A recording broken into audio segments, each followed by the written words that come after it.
ಓಂ ಶ್ರೀ ಸಾಯಿರಾಮ್. ಸಾಯಿ ಭಕ್ತರೆಲ್ಲರಿಗೂ ನನ್ನ ನಮಸ್ಕಾರಗಳು. ಇವತ್ತಿನ ದಿನ ಸಾಯಿ ಸಚ್ಚರಿತೆಯ 9ನೇ ಅಧ್ಯಯನದ ಬಗ್ಗೆ ತಿಳಿದುಕೊಳ್ಳೋಣ. ಅದಕ್ಕೂ ಮುಂಚೆ ಸ್ನೇಹಿತರೆ, ನಿಮ್ಗೆ ನನ್ನ ವಿಡಿಯೋಸ್ ಇಷ್ಟ ಆದರೆ ಲೈಕ್ ಮಾಡಿ, ಸಬ್ಸ್ಕ್ರೈಬ್ ಮಾಡಿ ಹಾಗೂ ಶೇರ್ ಮಾಡಿ. ಸಾಯಿ ಸಚ್ಚರಿತೆಯ 9ನೇ ಅಧ್ಯಯನದಲ್ಲಿ ಶಿರಡಿಯಿಂದ ಹೊರಡುವಾಗ ಬಾಬಾರವರ ಆಜ್ಞೆಯನ್ನು ಉಲ್ಲಂಘಿಸಿದ ಪರಿಣಾಮ, ದೇವತ್ವ ಮತ್ತು ಅದರ ಅವಶ್ಯಕತೆ ಹಾಗೂ ಭಕ್ತರ ಅನುಭವಗಳ ಬಗ್ಗೆ ವಿವರಿಸಲಾಗಿದೆ. ಈ ಹಿಂದಿನ ಅಧ್ಯಯನದಲ್ಲಿಯೇ ಬಾಬಾರವರ ಆಜ್ಞೆಯನ್ನು ಮೀರುವುದರ ಪರಿಣಾಮವನ್ನು ಹೇಮಾಂಡ ಪಂತರು ವಿವರಿಸಿದ್ದಾರೆ. ಈಗ ಅದನ್ನು ಈ ಅಧ್ಯಯನದಲ್ಲಿ ಕೆಲವು ಸೂಕ್ತವಾದ ಉದಾಹರಣೆಗಳೊಂದಿಗೆ ದೃಢಪಡಿಸುತ್ತಾರೆ. ಶಿರಡಿ ಯಾತ್ರೆಯ ಲಕ್ಷಣ. ಶಿರಡಿ ಯಾತ್ರೆಯ ಒಂದು ವಿಚಿತ್ರ ಲಕ್ಷಣವೇನೆಂದರೆ, ಬಾಬಾರವರ ಆಜ್ಞೆಯಿಲ್ಲದೆ ಶಿರಡಿಯನ್ನು ಬಿಟ್ಟು ಯಾರೂ ಹೊರಡುವಂತಿಲ್ಲ. ಹಾಗೆ ಹೊರಟರೆ ಭಕ್ತರಿಗೆ ಕಷ್ಟಗಳು ಸಂಭವಿಸುತ್ತಿದ್ದವು ಮತ್ತು ಬಾಬಾರವರ ಆಜ್ಞೆಯ ನಂತರ ಅಲ್ಲಿ ಇರಲೂ ಸಹ ಆಗುತ್ತಿರಲಿಲ್ಲ. ಭಕ್ತರು ಶಿರಡಿ ಬಿಟ್ಟು ಹೊರಡುವಾಗ ಬಾಬಾರವರು ಅವರಿಗೆ ಉಪದೇಶ ನೀಡುತ್ತಿದ್ದರು. ಅವರು ಅದರಂತೆ ನಡೆದುಕೊಂಡರೆ ಒಳಿತು, ನಡೆಯದೇ ಇದ್ದವರಿಗೆ ಅನಾಹುತಗಳು ತಪ್ಪಿರಲಿಲ್ಲ. ಇಂತಹ ಕೆಲವು ಘಟನೆಗಳು ಈ ರೀತಿ ಇದೆ. ತಾತ್ಯಾಕೋತೆ ಪಾಟೀಲ. ತಾತ್ಯಾಕೋತೆ ಪಾಟೀಲ ಒಂದು ದಿನ ಕೋಪರಗಾವದ ಪೇಟೆಗೆ ಹೋಗುವವರಿದ್ದರು. ಹಾಗೆ ಹೋಗುತ್ತಿರುವಾಗ ಅವಸರದಲ್ಲಿ ಬಾಬಾ ಅವರಿಗೆ ನಮಸ್ಕರಿಸಲು ಬಂದರು. ಆಗ ಬಾಬಾರವರು, ಅವಸರವೇಕೆ, ಸ್ವಲ್ಪ ತಾಳು, ಈಗ ಹೋಗಬೇಡ ಎಂದರು. ಆದರೆ ಅವರು ಕೂಡಲೇ ಹೋಗಲೇಬೇಕೆಂದಾಗ ಶ್ಯಾಮನನ್ನಾದರೂ ಜೊತೆಯಲ್ಲಿ ಕರೆದುಕೊಂಡು ಹೋಗಲು ಹೇಳಿದರು. ಇದನ್ನು ಲಕ್ಷಿಸದೆ ತಾತ್ಯ ಟಾಂಗಾದಲ್ಲಿ ಹೊರಟರು. ಸಾವುಲ್ ಬಾವಿ ದಾಟುತ್ತಲೇ ಅವರ ಕುದುರೆಯು ಜೋರಾಗಿ ಓಡಲು ಆರಂಭ ಮಾಡಿದುದರಿಂದ ಟಾಂಗ ನಡುವಿನಲ್ಲಿ ಉರುಳಿ ಕೆಳಗೆ ಬಿದ್ದಿತು. ಆದರೆ ತಾತ್ಯಾರವರಿಗೆ ಹೆಚ್ಚಿಗೆ ಅಪಾಯವಾಗಲಿಲ್ಲ. ಸಾಯಿಬಾಬಾರವರ ಮಾತು ನೆನಪಾಯಿತು.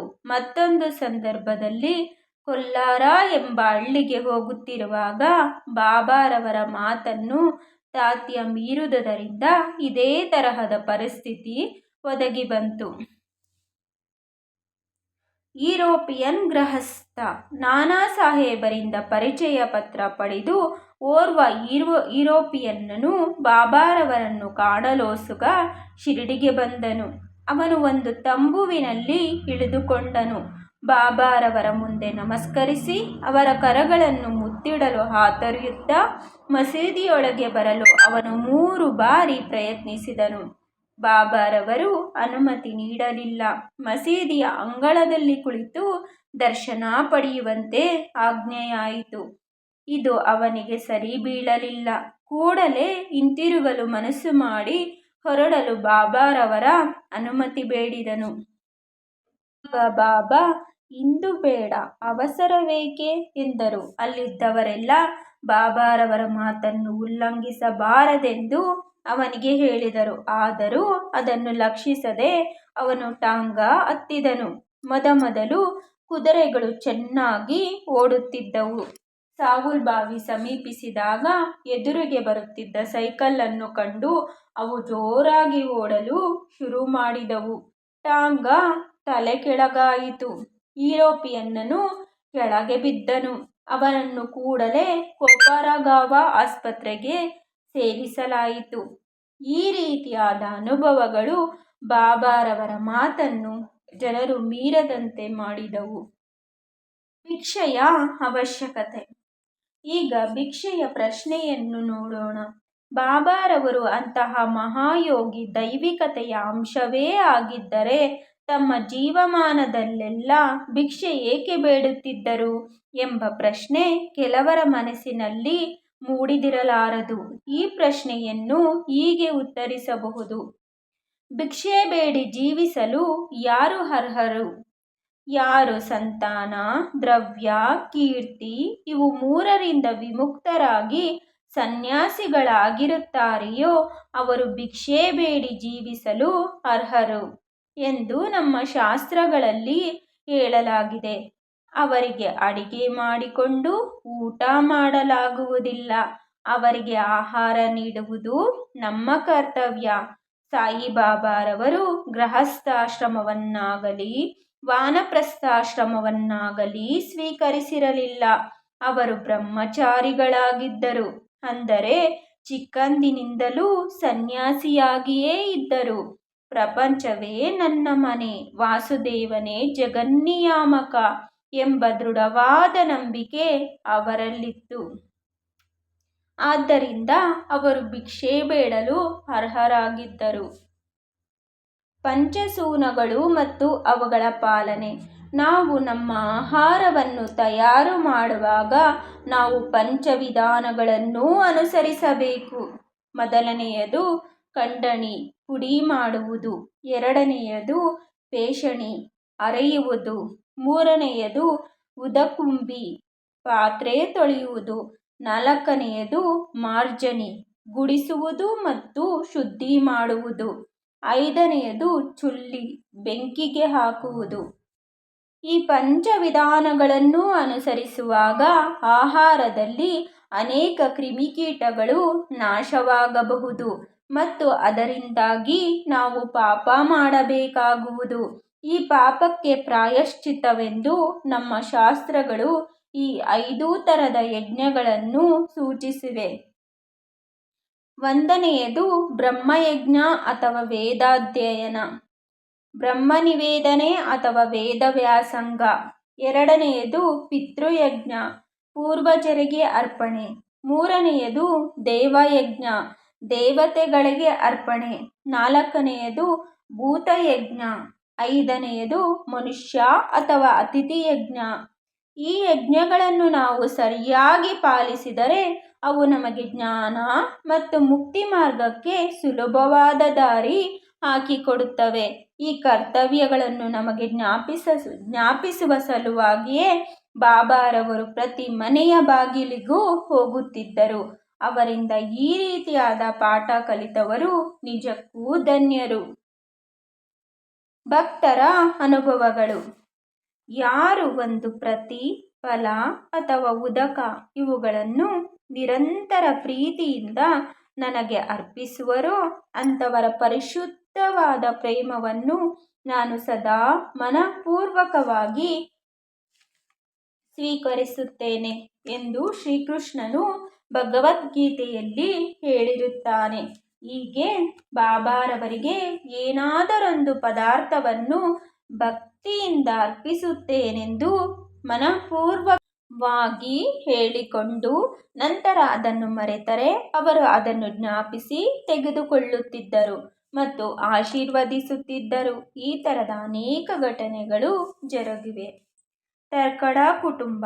ಬಾಬಾ ಸಾಹೇಬ ತರ್ಕಡ ಪ್ರಾರ್ಥನಾ ಸಮಾಜಕ್ಕೆ ಸೇರಿದ ಬಾಬಾರವರ ದೃಢ ಭಕ್ತರಾಗಿದ್ದರು. ಅವರ ಪತ್ನಿ ಮತ್ತು ಮಗ ಇಬ್ಬರೂ ಸಹ ಬಾಬಾರವರ ಪರಮ ಭಕ್ತರಾಗಿದ್ದರು. ಮೇ ತಿಂಗಳಲ್ಲಿ ಶಾಲೆಗೆ ರಜೆ ಇತ್ತು.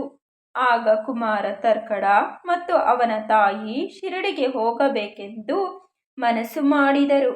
ಆದರೆ ಬಾಲಕ ತರ್ಕಡ ತಾನು ಮತ್ತು ತನ್ನ ತಾಯಿ ಶಿರಡಿಗೆ ಹೋದರೆ ಮನೆಯಲ್ಲಿ ಬಾಬಾರವರ ಪೂಜೆ ನಿಂತು ಹೋಗುವುದೆಂದು ತಂದೆಯವರು ಪ್ರಾರ್ಥನಾ ಸಮಾಜವಾದಿಗಳಾದುದರಿಂದ ಬಾಬಾರವರ ಫೋಟೋಕ್ಕೆ ಪೂಜೆ ಸಲ್ಲಿಸಲಾರರೆಂದು ತಿಳಿದು ಶಿರಡಿಗೆ ಹೋಗಲಿಚ್ಛಿಸಲಿಲ್ಲ.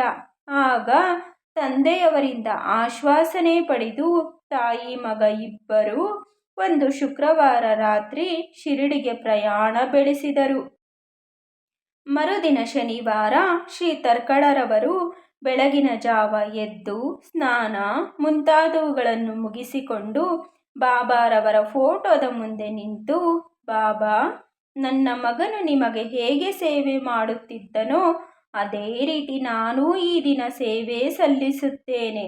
ಅದು ಕೇವಲ ತಮಾಷೆಯಾಗದಿರಲಿ. ಎಂದು ಹೇಳಿ ಆ ದಿನ ಪೂಜೆ ಸಲ್ಲಿಸಿ ಸಕ್ಕರೆಯನ್ನು ನೈವೇದ್ಯವಾಗಿ ಅರ್ಪಿಸಿದರು. ಪ್ರಸಾದವನ್ನು ಎಲ್ಲರಿಗೂ ಊಟದ ಜೊತೆಗೆ ಕೊಟ್ಟರು. ಆ ದಿನ ಸಂಜೆ ಮತ್ತು ಮರುದಿನ ಭಾನುವಾರವೂ ಸಹ ಅದೇ ರೀತಿ ಆಚರಿಸಿದರು. ಅವರಿಗೆಂದೂ ಈ ಥರದ ಪೂಜೆ ಮಾಡಿ ಅಭ್ಯಾಸವಿರಲಿಲ್ಲ. ಆದರೂ ತಮ್ಮ ಮಗನಿಗೆ ವಚನ ಕೊಟ್ಟಂತೆ ಎಲ್ಲವೂ ಸಾಂಗವಾಗಿ ನೆರವೇರುತ್ತಿರುವುದನ್ನು ಕಂಡು ಅವರ ಮನಸ್ಸಿನಲ್ಲಿ ದೃಢತೆ ಮೂಡಿತು.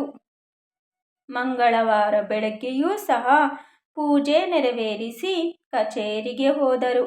ಮಧ್ಯಾಹ್ನ ಮನೆಗೆ ಬಂದು ಊಟಕ್ಕೆ ಕುಳಿತಾಗ ಬಾಬಾರವರ ಪ್ರಸಾದವಿರಲಿಲ್ಲ.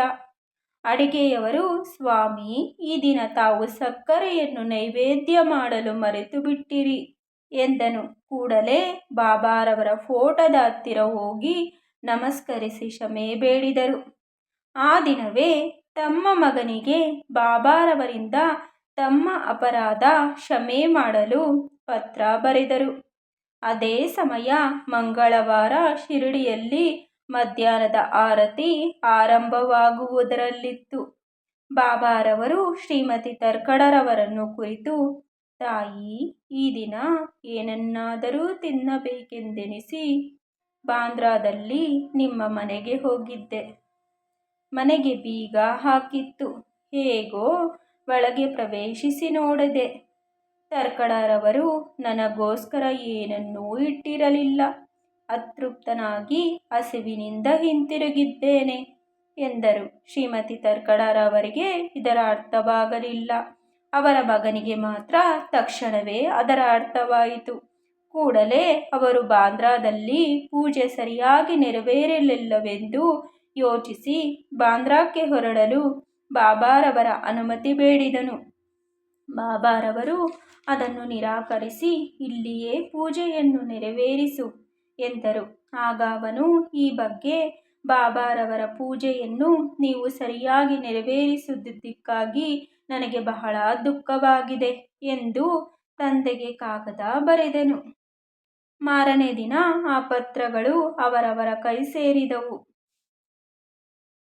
ಶ್ರೀಮತಿ ತರ್ಕಡ. ಈಗ ನಾವು ಶ್ರೀಮತಿ ತರ್ಕಡರವರ ವಿಚಾರವನ್ನು ತೆಗೆದುಕೊಳ್ಳೋಣ. ಅವರು ಈ 3 ಆಹಾರ ಪದಾರ್ಥಗಳನ್ನು ಪ್ರತಿದಿನವೂ ಬಾಬಾರವರಿಗೆ ಅರ್ಪಿಸುತ್ತಿದ್ದರು. ಅವು ಬರೀತ, ಕಾಚಾರಿ ಮತ್ತು ಪೇಡೆ. ಇವುಗಳನ್ನು ಬಾಬಾ ಅವರು ಹೇಗೆ ಸ್ವೀಕರಿಸುತ್ತಿದ್ದರೆಂಬುದನ್ನು ನೋಡೋಣ. ಒಂದು ಸಾರಿ ಬಾಬಾರವರ ಪರಮಭಕ್ತರಾದ ಬಾಂದ್ರಾದ ಶ್ರೀ ರಘುಭಾಸ್ಕರ ಪುರಂದರೆಯವರು ಕುಟುಂಬ ಸಮೇತ ಶಿರಡಿಗೆ ಹೊರಟರು.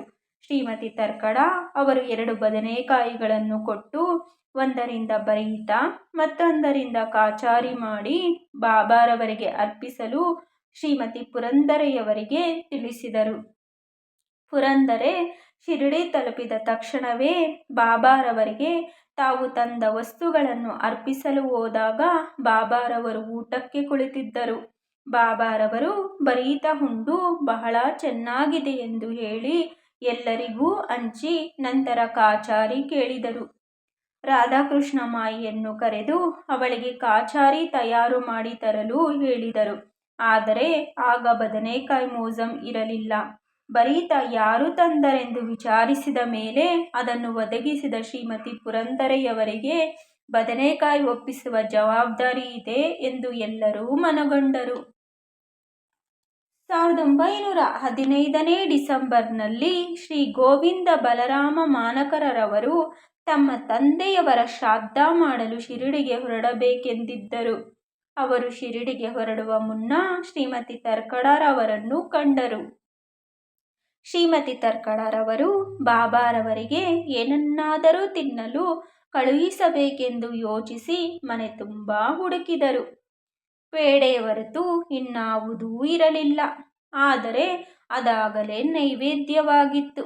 ಅದನ್ನೇ ಬಾಬಾರವರು ಪ್ರೀತಿಯಿಂದ ಸ್ವೀಕರಿಸುತ್ತಾರೆಂದು ಭಾವಿಸಿ ಮಾನಕರ ಅವರ ಕೈಯಲ್ಲಿ ಕೊಟ್ಟು ಕಳುಹಿಸಿದರು. ಶ್ರೀಯುತ ಮಾನಕರರವರು ಶಿರಡಿ ತಲುಪಿ ಬಾಬಾರವರ ದರ್ಶನ ಮಾಡಲು ಮಸೀದಿಗೆ ಹೊರಟರು. ಆದರೆ ಪೇಡೆ ತೆಗೆದುಕೊಂಡು ಹೋಗುವುದನ್ನು ಮರೆತು ಬಿಟ್ಟರು. ಬಾಬಾರವರು ತಾಳ್ಮೆಯಿಂದ ಕೆಲವು ಕಾಲ ಸುಮ್ಮನಿದ್ದರು. ಮಧ್ಯಾಹ್ನ ಮಸೀದಿಗೆ ಹೋದಾಗಲೂ ಮಾನಕರ ಪೇಡೆ ಕೊಡಲು ಮರೆತರು. ಬಾಬಾರವರಿಗೆ ತಾಳ್ಮೆ ಮೀರಿತು. ಆಗ ಅವರು, ನನಗೆ ಏನನ್ನು ತಂದಿರುವೆ ಎಂದು ಮಾನಕರ ಅವರನ್ನು ಕೇಳಿದರು. ಅವರು ಏನೂ ಇಲ್ಲವೆಂದು ಉತ್ತರಿಸಿದರು. ಬಾಬಾ ಮತ್ತೊಮ್ಮೆ ಕೇಳಿದರು. ಪುನಃ ಅದೇ ಉತ್ತರ. ಆಗ ಬಾಬಾರವರು, ತಾಯಿಯು ನನಗೋಸ್ಕರ ನೀನು ಹೊರಟು ಬರುವಾಗ ಸಿಹಿ ತಿನಿಸನ್ನು ಕೊಡಲು ಹೇಳಿ ನಿನ್ನ ಹತ್ತಿರ ಏನೂ ಕೊಡಲಿಲ್ಲವೇ ಎಂದು ಕೇಳಿದರು. ಆಗ ಅವರಿಗೆಲ್ಲವೂ ನೆನಪಾಯಿತು. ಕೂಡಲೇ ಬಾಬಾರವರ ಕ್ಷಮೆ ಬೇಡಿ ತಾವು ತಂಗಿದ್ದ ಸ್ಥಳಕ್ಕೆ ಹೋಗಿ ತಂದಿದ್ದ ಪೇಡೆ ತೆಗೆದುಕೊಂಡು ಬಂದು ಅರ್ಪಿಸಿದರು. ಅದನ್ನು ಬಾಬಾರವರು ಸಂತೋಷದಿಂದ ತಿಂದರು. ಈ ರೀತಿ ಶ್ರೀಮತಿ ತರ್ಕಡಾರವರ ಭಕ್ತಿಯನ್ನು ಬಾಬಾ ಮೆಚ್ಚಿದರು. ನನ್ನನ್ನು ನಂಬಿದವರನ್ನು ನಾನು ಸದಾ ಆಶೀರ್ವದಿಸುತ್ತೇನೆ ಎಂಬ ಗೀತೆಯ ವಾಕ್ಯ ಈ ರೀತಿ ಇಲ್ಲಿ ನಿಜವಾಯಿತು. ಹೊಟ್ಟೆ ತುಂಬ ಊಟ. ಒಂದು ದಿನ ಶ್ರೀಮತಿ ತರ್ಕಡಾರವರು ಶಿರಡಿಯಲ್ಲಿ ಒಬ್ಬರ ಮನೆಯಲ್ಲಿ ಊಟಕ್ಕೆ ಕುಳಿತಾಗ ಅಲ್ಲಿ ಒಂದು ಹಸಿದ ನಾಯಿ ಬಂದಿತು. ಶ್ರೀಮತಿಯವರು ಅದಕ್ಕೆ ಒಂದು ಚೂರು ರೊಟ್ಟಿ ಹಾಕಿದರು. ಅದು ಅದನ್ನು ಸಂತೋಷದಿಂದ ತಿಂದು ಹೊರಟು ಹೋಯಿತು. ಸಾಯಂಕಾಲ ಅವರು ಮಸೀದಿಗೆ ಹೋದಾಗ ಬಾಬಾರವರು, ತಾಯಿ, ಈ ದಿನ ನೀನು ನನಗೆ ಹೊಟ್ಟೆ ತುಂಬ ಊಟ ಹಾಕಿರುವೆ. ನನ್ನ ಪ್ರಾಣಗಳು ತೃಪ್ತಿ ಪಡೆದವು. ಯಾವಾಗಲೂ ಇದೇ ರೀತಿ ವರ್ತಿಸು, ನಿನಗೆ ಒಳ್ಳೆಯದಾಗುತ್ತದೆ. ಮಸೀದಿಯಲ್ಲಿ ಕುಳಿತು ನಾನು ಯಾವಾಗಲೂ ಸತ್ಯವನ್ನೇ ನುಡಿಯುವೆನು. ಈ ರೀತಿ ಯಾವಾಗಲೂ ನನ್ನ ಮೇಲೆ ದಯೆ ಇಡು. ಮೊದಲು ಹಸಿದವರಿಗೆ ಆಹಾರ ನೀಡಿ ನಂತರ ನೀನು ಊಟ ಮಾಡು ಎಂದರು. ಇದು ಅವಳಿಗೆ ಅರ್ಥವಾಗಲಿಲ್ಲ. ಆಗ ಬಾಬಾ, ನಾನು ಯಾವಾಗ ನಿಮಗೆ ಆಹಾರ ನೀಡಿದೆ ಎಂದು ಕೇಳಲು ಬಾಬಾರವರು, ನೀನು ಪ್ರೀತಿಯಿಂದ ಕೊಟ್ಟ ರೊಟ್ಟಿಯ ಚೂರನ್ನು ತಿಂದು ನಾನು ನಿಜವಾಗಿಯೂ ತೃಪ್ತಿಗೊಂಡಿದ್ದೇನೆ. ನೀನು ಬೆಳಗ್ಗೆ ಊಟಕ್ಕೆ ಕುಳಿತಾಗ ಬಂದ ನಾಯಿಯು ನನ್ನ ಅಂಶ. ಇದೇ ರೀತಿ ಇತರ ಜೀವಿಗಳೂ ಸಹ. ನಾನು ಈ ರೀತಿ ಅಲೆದಾಡುತ್ತೇನೆ. ಯಾರು ಈ ಥರದ ಪ್ರಾಣಿಗಳಲ್ಲಿ ನನ್ನನ್ನು ಕಾಣುವರೋ ಅಂಥವರನ್ನು ನಾನು ಆಶೀರ್ವದಿಸುತ್ತೇನೆ. ಭೇದ ಭಾವಗಳನ್ನು ತೊರೆದು ಈ ದಿನ ಸೇವೆ ಮಾಡಿದಂತೆ ನನ್ನ ಸೇವೆ ಮಾಡು ಎಂದರು. ಈ ಅಮೃತ ವಚನಗಳನ್ನು ಕೇಳಿ ಅವರ ಮನಸ್ಸು ಕರಗಿತು. ನೇತ್ರಗಳಿಂದ ಆನಂದ ಬಾಷ್ಪ ಉಕ್ಕಿದವು. ಪಾಠ: ಸಕಲ ಜೀವಿಗಳಲ್ಲಿಯೂ ಪರಮಾತ್ಮನನ್ನು ಕಾಣಬಹುದು ಎಂಬುದೇ ಇದರ ತಿರುಳು. ಉಪನಿಷತ್, ಗೀತೆ, ಭಾಗವತ ಎಲ್ಲ ಪುಣ್ಯ ಗ್ರಂಥಗಳು ಇದನ್ನೇ ಸಾರುತ್ತಿವೆ. ಈ ರೀತಿ ಸಾಯಿಬಾಬಾರವರು ಉಪನಿಷತ್ತನ್ನು ಕಾರ್ಯಾಚರಣೆ ಅಲ್ಲಿ ತಂದರು. ಓಂ ಶ್ರೀ ಸಾಯಿ ಪ್ರಣಾಮ್.